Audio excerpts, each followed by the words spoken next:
Hello and welcome to Friday's edition of Cracking the Cryptic, and on screen we've got the puzzle I've been waiting 2 weeks to try, which is Phistomefel's Cave Sudoku. Now this puzzle is one that it came out in Logic Masters Germany obviously a while ago. It has a hugely high rating, it's meant to be very hard indeed, and I couldn't risk doing it with the internet connection I've had for the last 2 weeks. But I'm back today, as you can see, wearing my new Let's Get Cracking t-shirt. Don't know if you can see that. Let me show you. And yeah, it's just marvelous. When I click on an internet link now, my browser goes straight there. There's no 2-minute wait. So yeah, I'm on cloud 9 now, and I've also got some things to tell you about. Firstly, very excited to tell you that we have released the video walkthrough for our Sudoku puzzle hunt. So the hunt came out just over a month ago. We have been absolutely overwhelmed with the response. So many wonderful comments. All the feedback's been great. You've obviously enjoyed it. Over 250 correct solutions. And yeah, so if you're a $3 patron of the channel, get yourselves over to Patreon now and you will find our video. It's quite a long video. It's over 2 hours long, talking through the puzzle hunt. What else? We have got 2 puzzle hunts coming up as well by Joka van Veenendaal. So one of them we will release tomorrow, again on Patreon, but it will be free. It won't be behind the paywall. That's relatively straightforward. It's in the sense it's a nice set of puzzles, but it's not monstrously hard.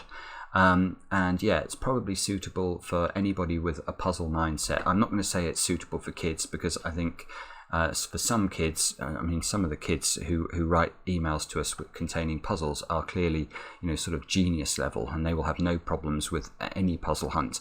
But yeah, it's very approachable, is what I'll say, for the one that's going to come out tomorrow. And then for August's Patreon reward puzzle, we have another puzzle hunt by Joka, which is absolutely brilliant. It's a series of seriously interesting puzzles, and yeah, look forward to that. As I say, that's going to come out very early in the new month. Now let's get on to Phistomephel's puzzle, and let's talk about the rules, because they are quite interesting indeed. So what we've got is normal Sudoku rules apply.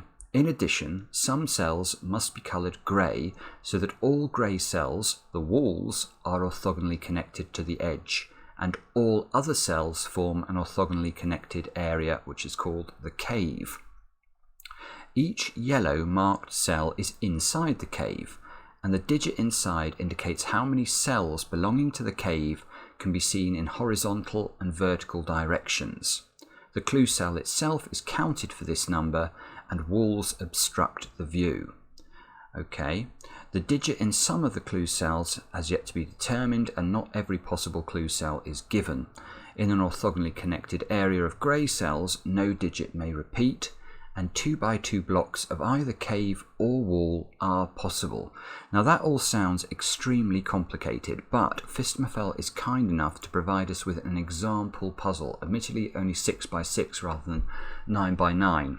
And I was staring at this before I started the video to try and get my head around what's going on, and I think I'm starting to understand it. So if we look at the example puzzle here, you can see, for example, in this 3 cell, which is yellow, if we come to the solution, this cell sees 1 cell to the left, 1 cell beneath, and the cell itself, and that's why it's got a count of 3. It only sees 1 cell to the left because then there's a grey cell, which is a wall. Similarly, it only sees 1 cell below it because, again, it runs into the wall. Let's look at the 4 clue. So the 4 clue sees 1 cell to the left before it hits a wall, and it sees sort of a run of 3 cells vertically before it hits the wall or the edge of the grid. So that's, I can see how these yellow squares are generating values. And in fact, look, many of the yellow squares are empty initially, but once you go to the completed grid, you can see that they all contain the correct count of the internal cells of the cave. Now, the other thing I noticed, firstly, is that each of the grey cells connects orthogonally in the end to the edge of the grid. You can see that. And also, within the strings of grey cells, all the digits are different. But they don't have to be this. It's not like the snake egg puzzle that we did by Phistomefel, where, for example, if you had a 6-cell region like this one, oh, I can draw on this apparently, you can see in the snake egg puzzle, a 6-cell region would have to contain the digits 1, 2, 3, 4, 5 and 6, and that is indeed the case here, but it's not the case here. This little region here, it only contains 3 different digits. It doesn't contain the digits 1, 2 and 3. So the digits in the grey cells just have to be different. So that's what we're going to have to remember there. Alright, this is the real puzzle. Do have a go. I can't recommend Phistomephel's puzzles highly enough, and as I said, this is an incredibly highly rated puzzle. And to play it, you click the link under the video as usual. And with that, let's get cracking.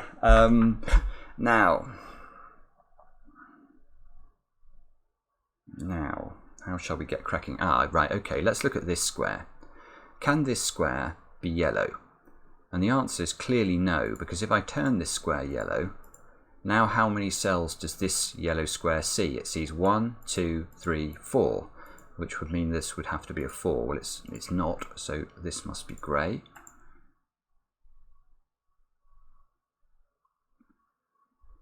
Right, okay, now my knowledge of cave puzzles might be coming in handy here. Let's look at this yellow region here. This sort of, I don't know what you call it, cul-de-sac is how I'm going to describe it. You can see that if there is a grey cell anywhere in here, then it has to connect to the edge of the grid somehow. So it's got to sort of snake out. In fact, it's got to take that square. So this 4 clue here, I think, is important, because what this 4 clue is telling us is that it's not possible for every single one of those squares to turn yellow, because then this clue would have to be a 5 clue. So one of these squares at least is grey. Now if one of these squares is grey, whichever one it is, or whichever 3 it is, or 2 it is, they've got to connect to the edge of the grid. So this square has got to be grey, because it's the only way, obviously, we can connect the greys out of this cul-de-sac region.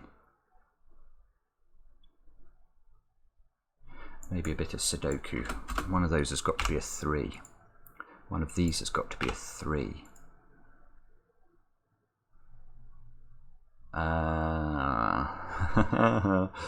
Where now?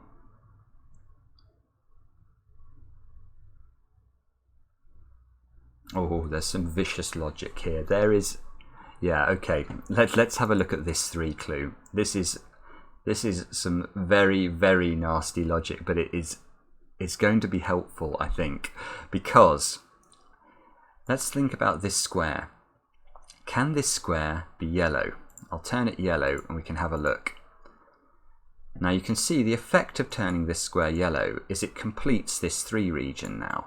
It can't see, this square cannot see any more squares orthogonally that are inside the cave, otherwise it would need to be higher than the 3. So we can immediately grey in all of those squares. But this now has broken the puzzle. We have created what's called a checkerboard pattern, or I call it Battenberg cake. So if you look at this 2x2 region here, you can see that we have this checkerboard effect. Now you can't have a checkerboard effect in a cave puzzle, and the way to get your head around that is to think about what we need to do with the yellow squares. We need to connect them to each other. So how are we going to connect this yellow square to this yellow square? And the answer is, well, we could do it. We could do it somehow. We could take this yellow square, it could come over here somehow, it could go through other yellow squares, and in the end it could come right round and connect back here. But however we do that, hopefully it's not too hard to visualize, we're going to isolate the grey squares. We're going to loop them in, and they're going to be contained within a loop that can't get to the edge of the grid. And if we try and go the other way instead, we're going to isolate this grey square. So if we try and connect this way, you can see we just can't do it here, because there's just a wall of greys already. But so this checkerboard pattern is something that in a cave puzzle you simply have to avoid. Now why does that matter here? Well, it tells us this square therefore can't be yellow. That's got to be grey.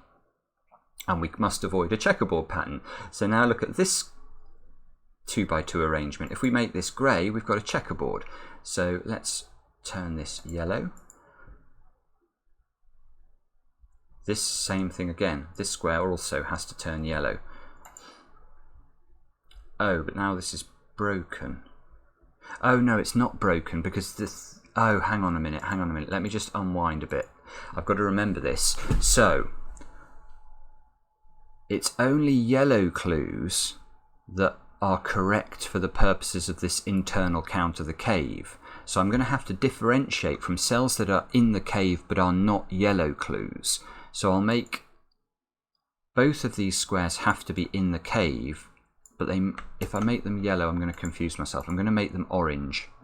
So orange squares are inside the cave, but I don't have to worry about any digits in them correctly counting the internal walls of the cave. So I don't have to worry about this being a 3. It's not a 3.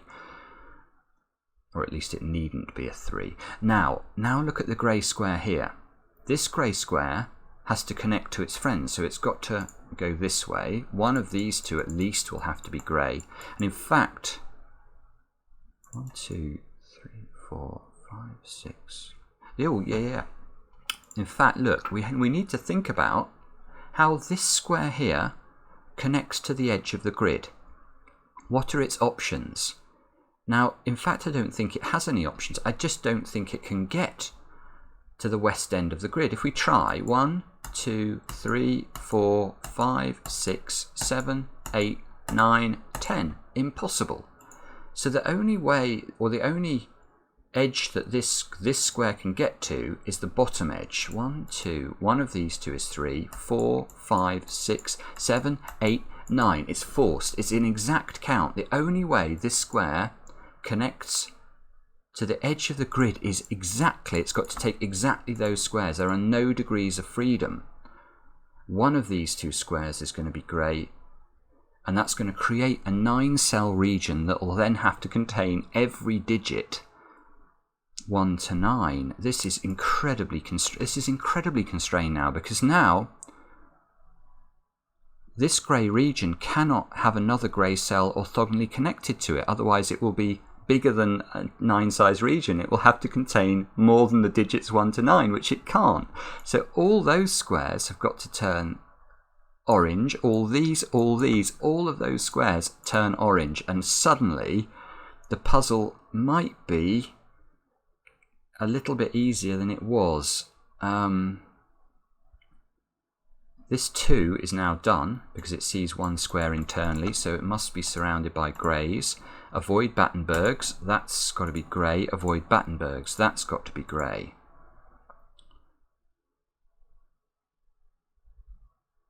One second.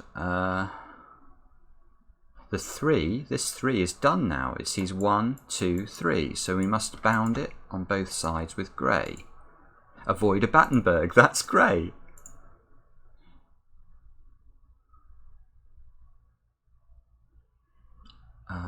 This one we still don't quite know. This one, look. This is either a 3 or a 4, depending on whether this one is in the cave or not. So that's a 3 or a 4. And this one... Ah, no, hang on, look. This square here... I mustn't make this grey any larger, so that's also orange, which means these two squares see the same number of cells horizontally. They see 5, so they must be at least 5 in. This could be 7, it could see 2 squares, and this could be 6 because it could possibly see this square as well. This one, that's interesting. This one is already seeing 3, but it can't be 4, so that has to be 5 or greater. Oh, and this one can't be 9, because if it's 9, it would turn the whole of this column yellow. And then this square at the top, what would we put in that? We'd either have to put 9 in it, which would clash, or we'd have to put 10 in it, or a bigger number if it had cells coming this way, so that's not possible. This square can't be 9.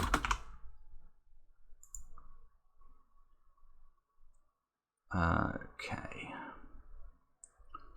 So... Ooh, yes, yes. Now, the grey region, this grey 9-cell region needs to have a 3 in it. Well, neither of these white squares, whichever one of these is the grey, can be a 3 because of these two 3s. These can't be 3s because of this one. These can't be 3s because of this one. So the 3 has to be in one of these 3 squares. In fact, it's got to be in one of those 2 squares. And that means this square can't be a 3. That's a 4, which turns this one orange.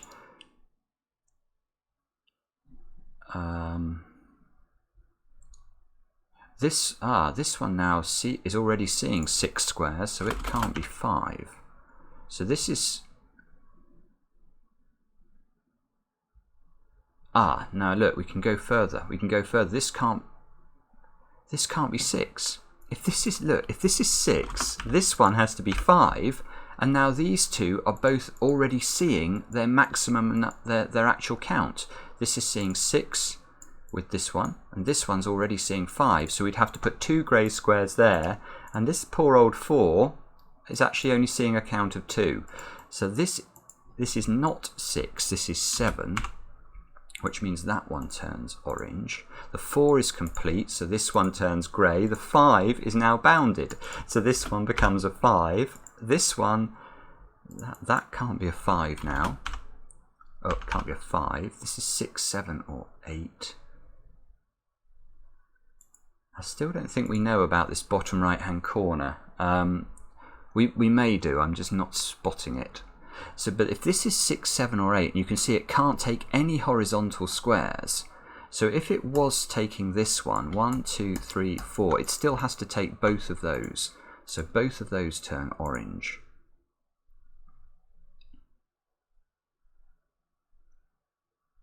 Still haven't worked out this 3 clue yet. Look. Can we do any... this 4 fixing this square fixes the last of the grey, which means this square must be yellow or orange in order to complete the count for the 3. So that goes...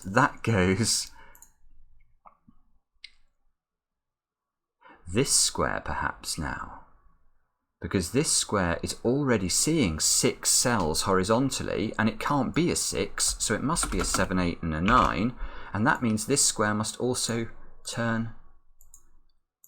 well, it must be inside the cave. It must turn orange.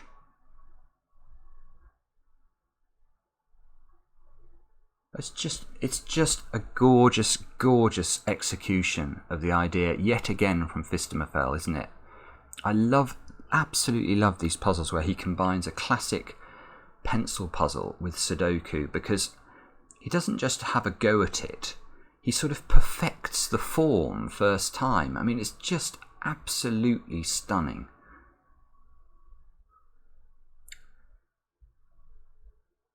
5, look, where does 5 go in this 9-cell grey region? It can't go here, it can't go there because of this 5, so it actually goes in the same places as the 3s. So we get a 3-5 pair. I thought that might be a bit more useful than it is. Sorry about this, I'm a bit stuck.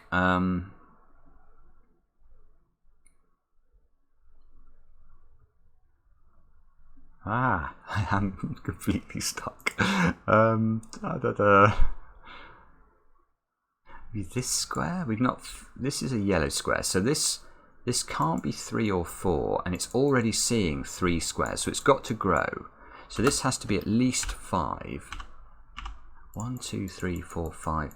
And it can't be higher than 6, actually, because it can't see more than 5 vertically and 1 more horizontally. So this is 5 or 6. It's already seeing 3, so it must take those 2 squares as well. Yeah, now look, the grey square here has to escape. So it can't go up to escape, it must come left and left again.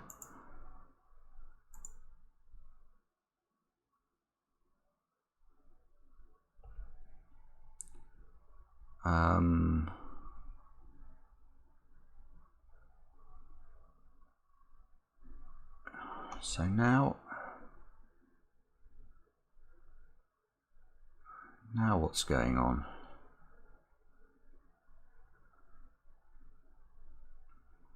this square maybe? Is that the one I'm meant to look at now? This 5 is finished, of course, so that turns grey.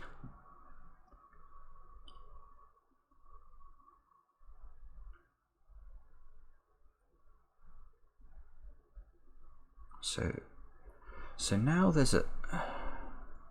Now this grey has to get to an edge. So it's either going to go downward. Oh, no, it can't go downwards. Oh, this is beautiful again. Look, we've already got a 6-cell grey region here and a 3-cell grey region. So if it comes downwards to connect to the edge of the grid, it creates a 10-cell grey region. Oh, good grief. So this square must not be grey, it's orange. Now don't create a Battenberg cake. That's also orange. This square here, don't know, but the grey must now get out. It must go up.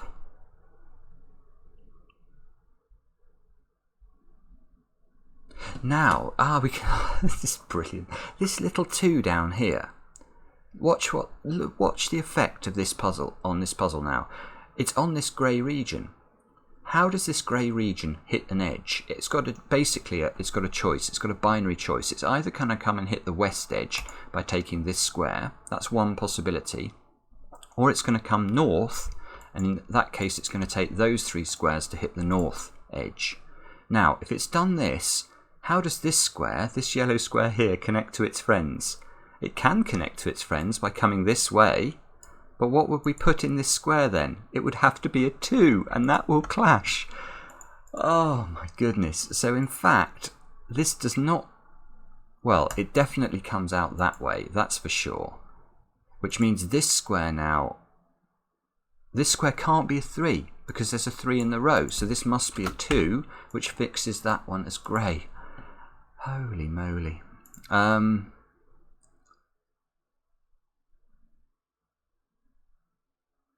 So now there's a 2 in one of these squares. And in fact, look, if this was grey, let me show you. If this is grey, what would we put in this square now? Again, this would have to be a 2 because it would have to come to this square to connect orthogonally with the rest of the cave. So this cannot be grey. This must be orange.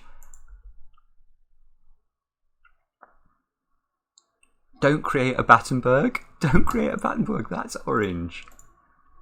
Oh, and... Oh, now, hang on a moment, because we've now got 3 yellow squares in the same row that are all connected. Well, I can tell you for nothing, this square must be grey, because if this square is orange, you can see that into every single one of these squares you'd have to put a number that was at least equal to 8. Now I could make 2 of them 8 and 9, but the other 2 won't have a value that's going to be acceptable for Sudoku then. So in fact there's no way that square must be grey. These 3 squares now, they already see 6 horizontally. None of them actually can be 9 if you look at this, because they see 6, but this one has the most degrees of freedom, and this could take 2 more cells. This one can only take 1 more, so this can't be 8, this has got to be 6 or 7. This one has to be 6 or 7, so this one has to be 8. Fill in 2 more oranges.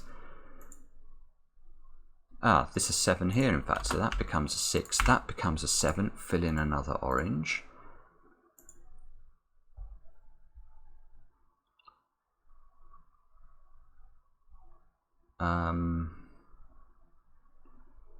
So... what do we do now? Is it this square I'm meant to look at? This square is seeing 3 at the moment. If it took this one... Oh no, a better one to look at is this square. This square is seeing 4 at the moment. If this square was orange, it would see 5, and that would clash. So this must be 4, turning this one grey. We can now fill in this one. This must be 3.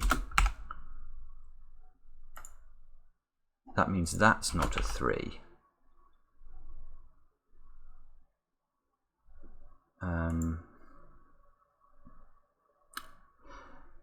Sorry about this. Let me just stare for a second, or 2, or 3.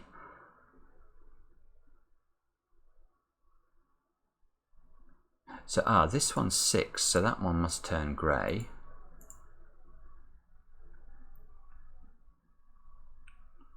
So the only way of telling what this square is to resolve what this one is, I think. Oh, which we can do. There's a 5 here and a 5 here. So 5 in box 6 is locked into one of those two squares. Now that's important because that means that must be a 6. Once this is 6, this one turns orange.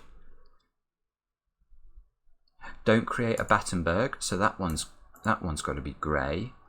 And now, yeah, these two yellow squares have to connect to the rest of the yellow squares in the grid. And they can only do that through this little gap here. So this one must be orange. 2.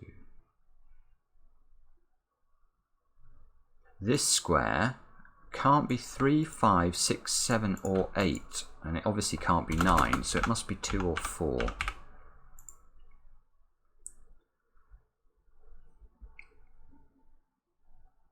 Ah, right, okay. But now look, if we try and make this square grey, how are we going to connect the square in the top right-hand corner of the grid to the rest of the grid? The only way is it's going to have to take this square and this square. This would have to be a continuous sequence. So what would this square have to be? It would have to be a 3, and it can't be a 3. So there's no way this square can be grey. This is orange, creating an enormous run of orange, an 8 run of orange. This must be 8 then. So that must be grey. This square already sees 8, so must be a 9, which means this square must turn orange. And this now can't be a 3, so must be a 4, which of course means this square is orange. Now I think, now we should be able to, that must be 9 then. Oops.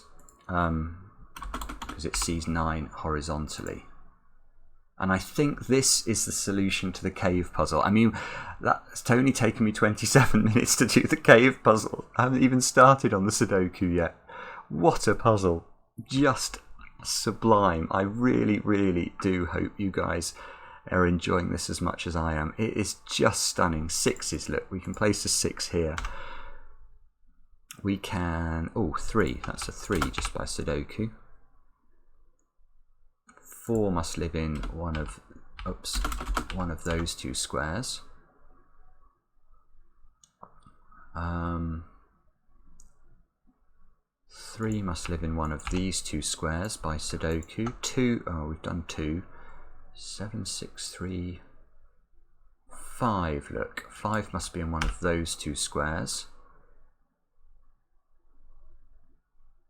4, we can place a 4 in this box. 4 must go there. So 4's in one of these 3 positions. 9's must be in one of those two squares.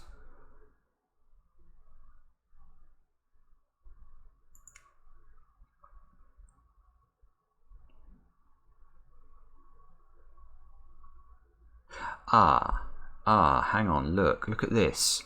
The 6's in these two squares lock a 6 into one of those two positions, but we can't repeat a 6 in the grey region, which already has a 6 in it, so that square can't be a 6. This is a 6. It's just stunning, this. Look at where do we put a 6 in box 9? We can't put one in the grey region. This 6 rules out that square. This 6, which causes us not to be able to put one in the grey region, also rules out that square. So I think the 6 has to go there, which makes that one a 9. 6 must live in, 6 is in this grey region over here now. But that's going to be less powerful actually, because we already know there's no 6 in those two squares. Now, this square is a naked single, because in this box, look, we've not placed 1, 2 and 7, and there's a 2 and a 7 in this row. So this square's a 1. These two squares are a 2, 7 pair. 1 must live up in one of those two squares.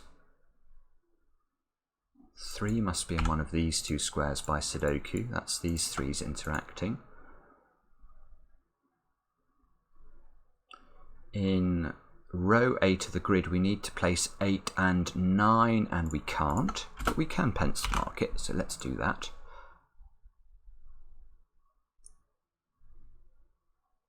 Oh, now, look, this 2 is important. Because where do we put a 2 in row 6? I don't know exactly where it's got to go, but I do know it's got to go in one of these squares. So it's in the grey region already before you get to this box. So this can't be a 2. That's got to be a 7. That's a 2. And that means what exactly? Maybe it doesn't mean anything. 2s. 2 must live in one of those 2 squares. These squares here are now the numbers that we've not yet put in the grey region. So they are 1, 2, 4 and 8 into those squares. 1, 2, 4, 8. That one can't be 1 or 4. This one can't be, well, that one can be any of them. This one can't be 4. This one can't be 8. So these 2, this can't be a 4 then. And these 2 squares have to be 7. Oh, 7 and 9. There's a 7 there. So this is a 7. That plonks a 7 there by Sudoku, gives us a 3 here, fixes the 3 and the 5. 5 lives down here. That must be a 9. 9 is in the grey. So where does 9 go in box 7 of the grid? It must go here, which fixes this as an 8, removes an 8 from this square.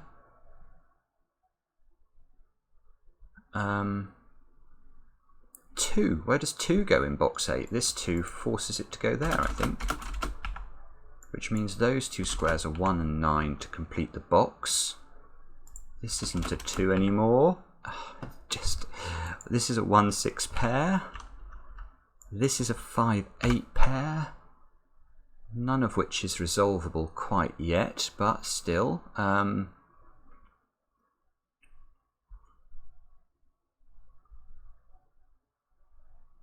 1, 2. 2 must live up here. No, that's not it, is it? Oh, 9. 9, 9. That square's got to be a 9. These 2 squares. 4 lives over here, so this must be 1 or 8, I think.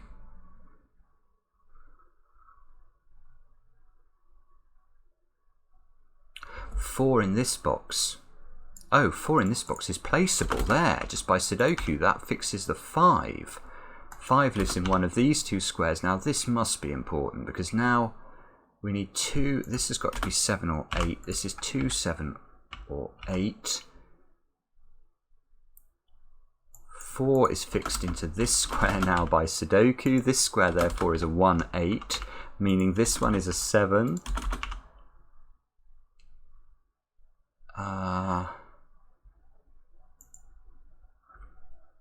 7. Oh, 7, 7.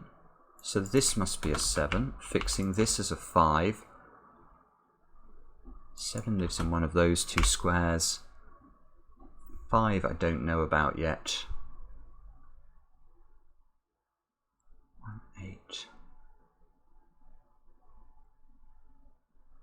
8. That's interesting to me. These two squares are interesting, because if we look, we've got 1, 8 and 9 in the grey, and 3, 4 and 7 in the box 1 already. So these squares have to be selected. In fact, 2 is ruled out of both of those squares. So this is a pair. This can only be 5 and 6, because it can't be 1, it can't be 2, it can't be 3, 4, it can't be 7, and it can't be 8 or 9. Yeah, this is a 5, 6 pair, which must be useful. Sure, yes. 6 is now. 6 gets placed here. 5 maybe? 5 must be in one of those 2 cells. Don't know which one yet.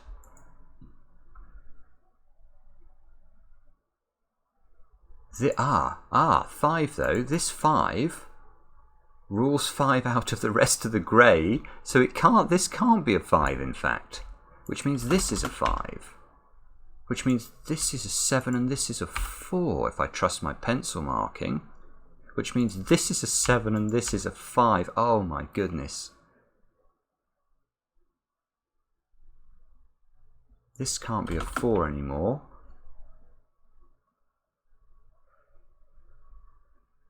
This has got to be a 2 or an 8 to complete row 5 of the grid. There's an 8 here, so this becomes a 2. 2, 8, 1, 4, 8, 1, 9, 9 here. 9 must be here now by Sudoku. Oh my goodness me, this is a 1, isn't it? You just cannot believe how sublimely brilliant this guy is to create puzzles like this. It is just unbelievable. Now don't mess it up now. Look, we can complete this column here. We need to put a 2 in there, don't we? A 2 is wonderful as well because it fixes the 2 and the 3 and gives me that, which gives me an 8 presumably. 8, 8. 8 lives in one of those squares, but this has to be the 2, which fixes the 8, which fixes the 8 and the 5, the 8 and the 1 and the 6 and the 5. And if I haven't made a mistake, I can put a 1 there and check. I don't know what that says. It says looks good to me. Fantastic. What a puzzle that is. Absolutely brilliant, Fistermaphel. I cannot tell you how enjoyable it is to solve puzzles of that quality. My goodness, I hope you guys enjoyed it. Do let me know in the comments. I'll read them, of course. And yeah, see you later on Cracking the Cryptic.